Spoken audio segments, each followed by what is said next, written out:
栗公馆乡的田间种了满满的芥菜，这是客家生活中最重要的食材。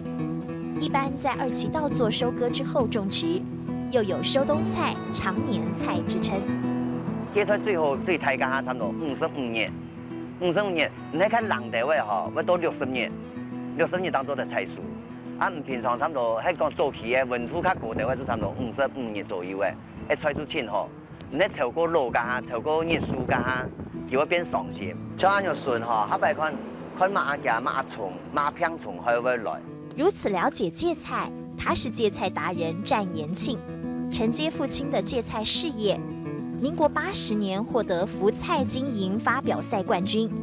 83年还得到苗栗全县与公馆乡的福菜评鉴肯定。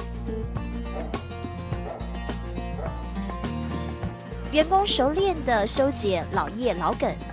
早年没有冰箱，客家人珍惜食物，把吃不完的芥菜晒干腌渍1个星期左右，就能制成所谓的酸菜。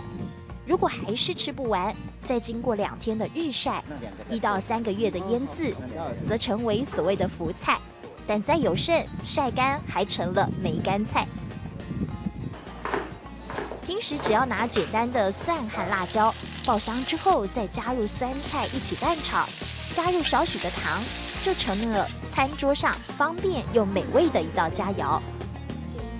福菜除了适合煮汤，战延庆还研发出福菜鱼丸，简单调味就是好吃的福菜鱼丸汤。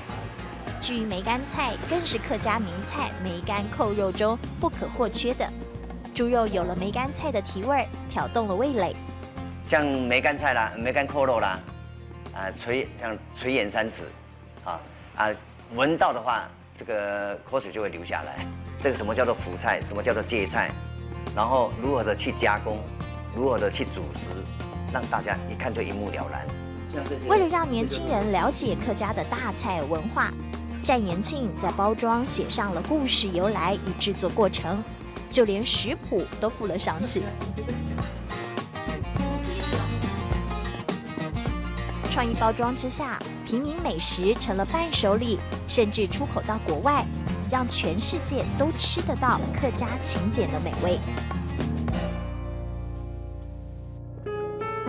收冬前种下美味，经过腌渍晒干，化成层次丰富的佳肴。有勤俭的意象，是惜福的表征。福菜代表客家走出国外，走进我的感动时刻。